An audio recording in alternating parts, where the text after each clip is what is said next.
অঙ্কুশ সর্দার, মেহেদি হাসান মোল্লা, ইরফান ঢালি। ইরফান ঢালি কই? আসো আসো আসো। আচ্ছা, আদিল নস্কর, ইরফান ঢালি আর আদিল নস্কর।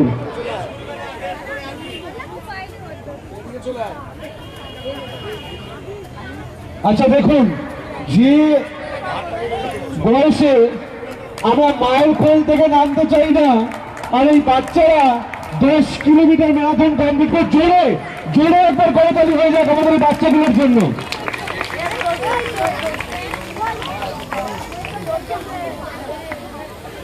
আচ্ছা, এখন আমি আমাদের বিধায়ক, যার উদ্যোগে আমরা এই all Bengal games and sports carnival এবং সোনারপুর উৎসব আজকে 11তম বছরে সফলভাবে সংগঠিত করতে পারছি, সেই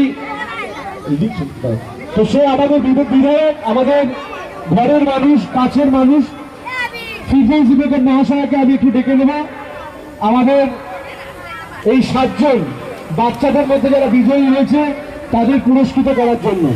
আমরা বাচ্চাদের মধ্যে কোনো ফার্স্ট, সেকেন্ড, থার্ড, ফোর্থ করছি না, কারণ আরো যারা বাচ্চারা নিচে আছে প্রত্যেকেই বিজয়ী।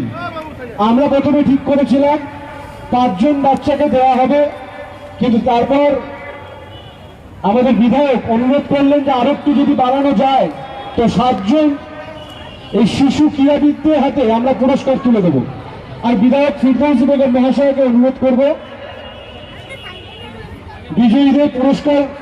বিজয়ীদের পুরস্কৃত করার জন্য।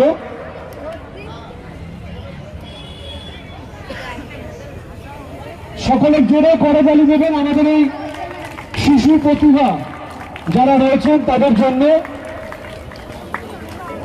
তোমাদের আগামী জীবন আরো সুন্দর হোক, তোমরা খেলাধুলায় এই বাংলার নামকে সারা বিশ্ব জুড়ে প্রতিষ্ঠা করো, ঈশ্বরের কাছে আমরা সেই কামনাই করি। আমরা সকলে জোরে করতালি দেবো আমাদের এই বাচ্চাদের জন্য, শুধু নয় যারা মঞ্চের নিচে দাঁড়িয়ে আছে সকল বাচ্চা, তোমরা যারা দাঁড়িয়ে আছো প্রত্যেকে বিজয়ী, প্রত্যেকে বিজয়ী তোমরা। আবির নস্করকে, এই যে আবির নস্কর, ইরফান ঢালি,